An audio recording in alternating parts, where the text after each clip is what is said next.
Ta parole est une lampe à mes pieds, une lumière sur mon sentier.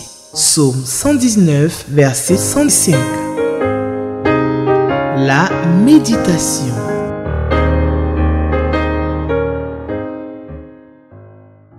Shalom, shalom, shalom, shalom, chers frères et sœurs, que le nom du Seigneur soit béni. Bienvenue à cette émission de méditation qui nous est offerte par la Ligue pour la lecture de la Bible, en collaboration avec Espérance TV, cette chaîne de télévision qui est un puissant instrument entre les mains de Dieu pour donner la possibilité à chacun de vous, de partout où vous êtes, d'avoir accès à l'Évangile, à la parole puissante du Seigneur, d'être en connexion avec d'autres frères et sœurs à travers le monde, au travers de cet instrument puissant qui met à notre disposition l'Évangile. Que Dieu vous bénisse. Merci d'être là encore pour ce moment merveilleux d'écoute la parole du Seigneur. Notre texte de ce jour est tiré de Cantique des Cantiques, le chapitre 6 et le chapitre 7. Donc ce sont les deux chapitres, mais nous allons nous arrêter pour le chapitre 7 au verset 9. Donc nous allons, nous n'allons pas lire tout le chapitre 7, mais nous lirons tout le chapitre 6 et ensuite une partie du chapitre 7 jusqu'au verset 9. Alors je vais nous inviter à la prière avant de lire notre texte du jour. Seigneur, nous voulons te dire merci, merci, infiniment merci pour l'occasion que nous avons de lire ta parole. Ta parole est une bénédiction. Ta parole est une richesse insondable. Elle façonne nos cœurs et elle nous aide à marcher dans ce monde en attendant que nous puissions te rejoindre dans la patrie céleste. Parle-nous, Seigneur, instruis-nous, transforme nos cœurs et nos pensées pour la gloire de ton nom. Au nom de Jésus, nous avons prié. Amen. Nous faisons la lecture donc du texte, Cantique des Cantiques de Salomon, le chapitre 6. Je commence au verset 1 jusqu'au chapitre 7, verset 9. Alors, dans vos versions, vous n'avez pas forcément cet élément, c'est des petits sous-titres. Je vais les lire et ça nous permettra de bien suivre la lecture. C'est très intéressant, je voudrais qu'on fasse ça comme ça, selon la version que j'ai ici. Donc il y a des petits sous-titres qui disent que chaque partie, ce sont les filles de Jérusalem qui parlent, telle autre partie c'est la Sulamite qui parle, et telle autre partie c'est Salomon qui parle. Donc je ferai ça comme ça pour que ça nous aide à mieux suivre la lecture de ce texte qui est un texte assez riche. Les filles de Jérusalem, alors voici ce qu'elles disent. Où est allé ton bien-aimé? Oh, la plus belle des femmes! De quel côté ton bien-aimé s'est-il dirigé? Nous le rechercherons avec toi. Et la Sulamite dit ceci, verset 2. Mon bien-aimé est descendu à son jardin, au parterre d'aromates, pour faire paître son troupeau dans les jardins et pour cueillir des lys. Je suis à mon bien-aimé et mon bien-aimé est à moi. Il fait paître son troupeau parmi les lys. Son bien-aimé, c'est Salomon, et il va répondre, il va réagir. Verset 4. Tu es belle, mon ami, comme Tirsa, agréable comme Jérusalem, mais terrible comme des troupes sous leur bannière. Détourne de moi tes yeux, car ils me troublent.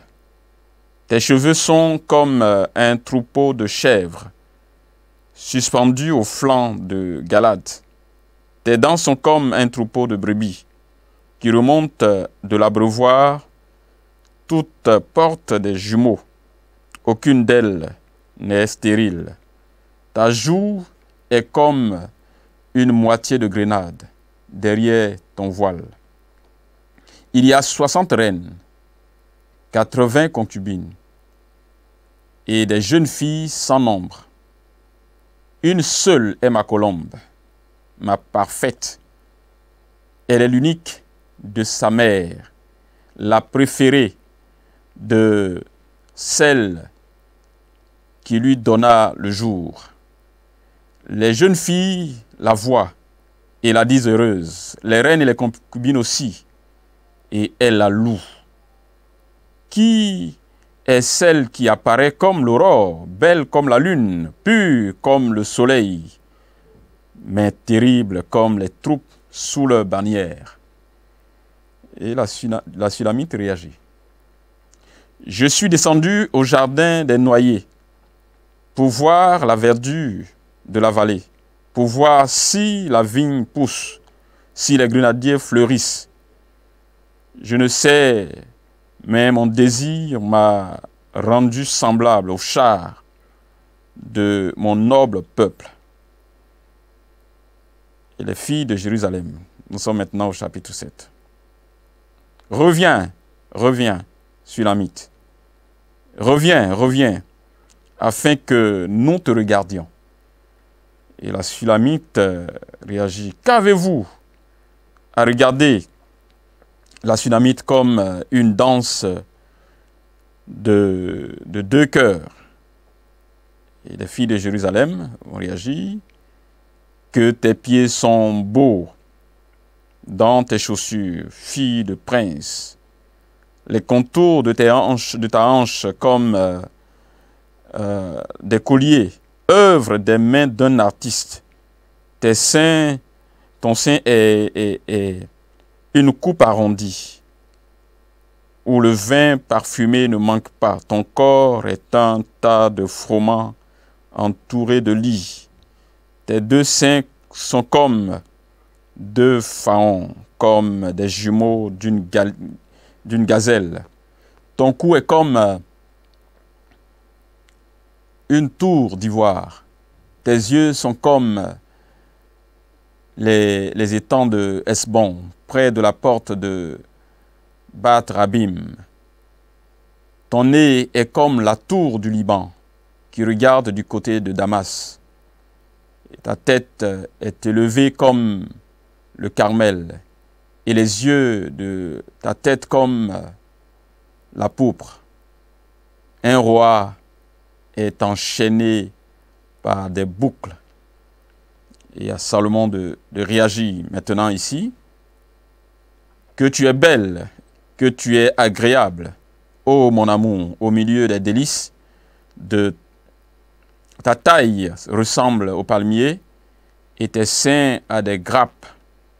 Je me dis, je monterai sur le palmier, j'en saisirai les rameaux, que tes seins soient comme des grappes de la vigne, le parfum de ton souffle comme celui des pommes, et ta bouche comme un vin excellent. Ah, Salomon, il est formidable. Alors, de quoi parle ce texte? Vous savez, ce livre, nous le lisons très souvent, et dans beaucoup de contextes évangéliques, ce livre est lu juste pour utiliser un verset à marquer sur Ali pendant les mariages, voilà, les cérémonies de mariage. C'est à cette seule occasion que beaucoup de chrétiens lisent ce livre et après cela, on laisse carrément tomber, on met ça de côté. Parce qu'on trouve parfois que c'est trop osé par rapport aux thèmes qui sont utilisés. Donc, ça nous donne un peu de frisson à le lire. On se demande, mais certains se disent, mais comment ce livre-là se trouve dans la Bible? C'est pas, certains diront même jusqu'à c'est pas spirituel. Mais c'est un livre riche qui, au-delà de l'aspect érotique qu'il présente, est un livre qui est profond en matière d'enseignement que nous avons, parce que, je vais dire, c'est Dieu qui a créé toutes les questions, le mariage, et Dieu qui a créé la sexualité, et tout ce qui est lié à cela est un don de Dieu, et qui est mieux placé pour en parler si ce n'est la parole de Dieu qui nous oriente et qui nous éclaire.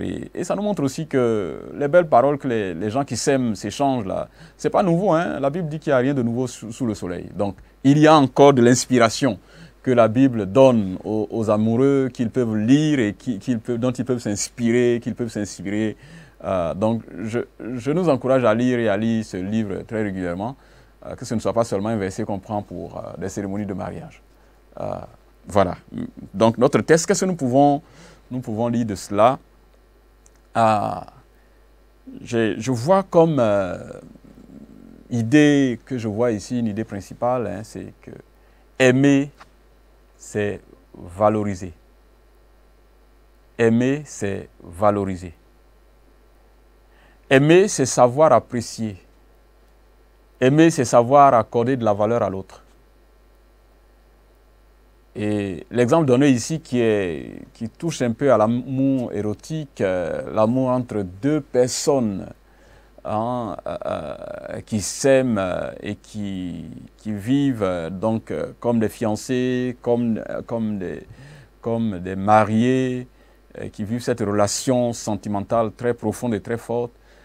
Cet exemple-là, c'est l'exemple d'amour qui doit être, bien entendu, régné entre deux personnes qui s'aiment vraiment, entre un homme et une femme, bien entendu. C'est cet amour-là qui est exprimé, qui est décrit et qui est un instrument puissant que Salomon, en tant qu'instrument de Dieu, nous présente ici et qui doit nous aider. Aimer, c'est valoriser. La première chose que je vois ici, donc, c'est l'idée de se valoriser mutuellement. Quand on aime ou quand on s'aime, on se valorise mutuellement. Alors, pour que l'amour soit vraiment profond, puissant, l'idéal, c'est que ce soit réciproque. Et non seulement cela, l'amour va impliquer tout ce qu'il y a autour de nous. D'abord, les deux personnes qui s'aiment. Les deux personnes qui s'aiment. Donc, Salomon ici, qui est le bien-aimé, et la Sunamite, la bien-aimée, les deux s'apprécient mutuellement, ils s'apprécient l'un et l'autre. Donc, c'est un amour qui n'est pas à sens unique. L'un apprécie l'autre et l'autre apprécie aussi. Donc, il y a des mots très forts qui sont donnés et qui montrent combien de fois les deux sont prêts à s'apprécier, à se valoriser, à valoriser ce qu'il y a sur l'un et sur l'autre et ce que l'un ou l'autre est. Et un tel amour a un impact sur ceux qui sont autour de nous. Quand deux personnes s'aiment véritablement, deux fiancés ou deux personnes qui vivent en tant que mariés dans un couple ont un amour profond, cet amour réjaillit sur ceux qui sont autour d'eux. Ceux qui sont autour d'eux sont bénis, ils sont enrichis eux-mêmes et cela a un impact très très fort. Sur les enfants qui sortent de ce couple, sur ceux qui sont autour. Donc c'est un amour où les deux personnes qui sont concernées se valorisent mutuellement et c'est un amour qui a aussi un impact direct sur ceux qui sont autour. Mais avant d'y arriver, je dirais que cet amour est un amour qui s'adresse à l'entièreté de la vie de l'être humain qu'on a en face, de la personne aimée. Hein? Donc c'est un amour mutuel, on s'aime mutuellement et cela se traduit dans les expressions qui sont utilisées ici. Mais aussi c'est un amour qui porte sur l'entièreté de la vie de la personne que nous avons en face de nous. Hein, de celui ou celle avec qui nous avons décidé de vivre le reste de notre vie dans une relation conjugale, dans une relation donc entre un homme et une femme. Donc cet amour-là est un amour profond, c'est un amour qui s'adresse à l'entièreté de la vie de la personne avec laquelle nous sommes. D'abord, elle touche à la beauté physique. Je vois comment les deux se décrivent. Ils touchent un peu à tous les aspects de... Et Salomon est le plus fort dans cette affaire. Il y a les yeux de la Sunamite, il y a les dents, il y a les pieds, il y a la bouche, il y a les seins, il y a les joues, la joue, il y a le cou, il y a la taille, il y a la hanche. Tous ces éléments-là, pour dire que il n'aime pas seulement les yeux de cette dame, il aime ce qu'elle est et entièrement, ce qu'elle est physiquement, il aime dans son entièreté. Ça, c'est extraordinaire, ce qu'il exprime ici. Ça, c'est quelque chose qui doit... Quand on aime quelqu'un, on l'aime totalement. Et l'autre élément, c'est il aime aussi, il décrit la beauté morale et intellectuelle. Je pense que c'est très important que nous le disions. Elle est considérée comme étant la préférée de sa mère. En fait, il montre que la maman de la Sulamite elle-même est fière de son enfant.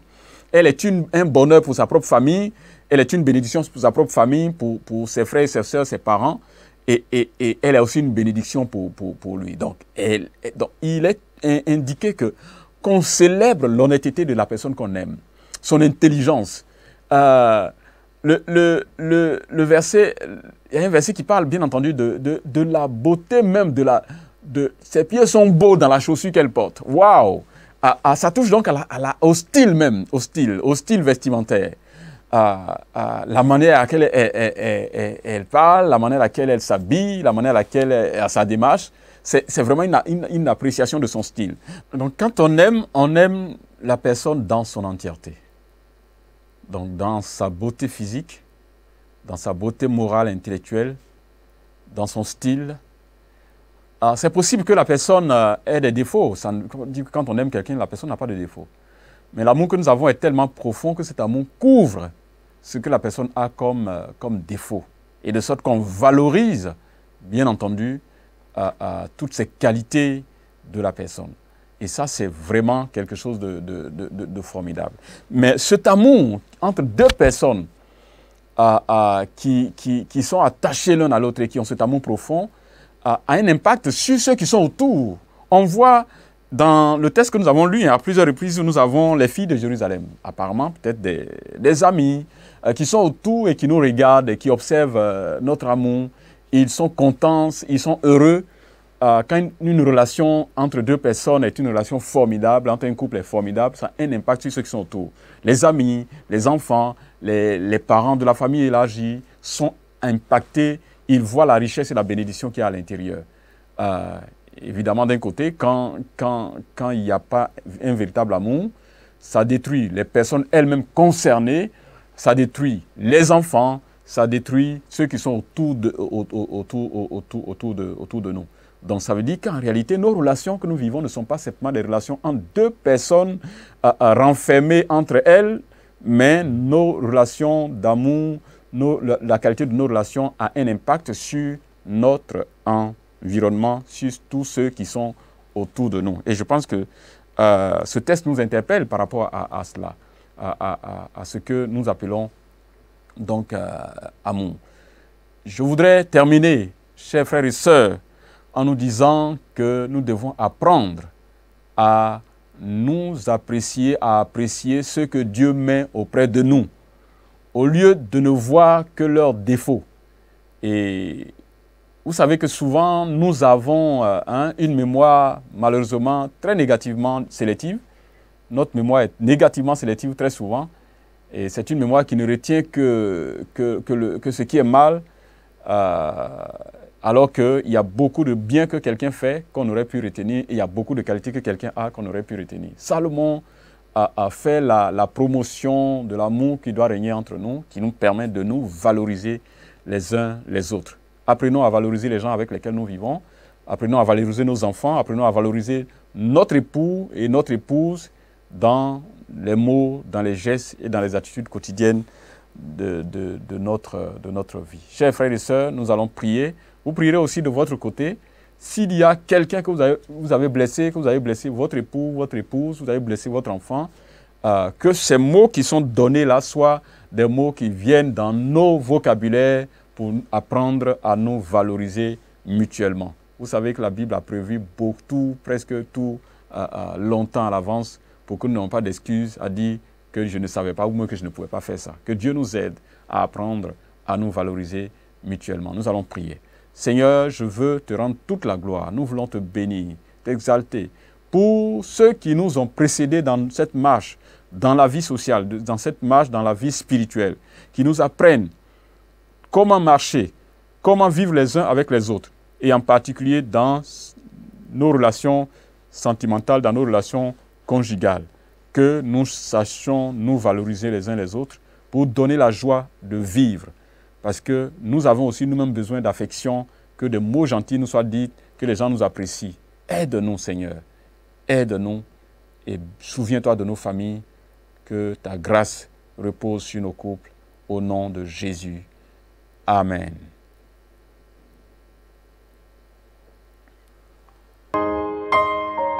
Ta parole est une lampe à mes pieds, une lumière sur mon sentier. Psaume 119, verset 105. La méditation.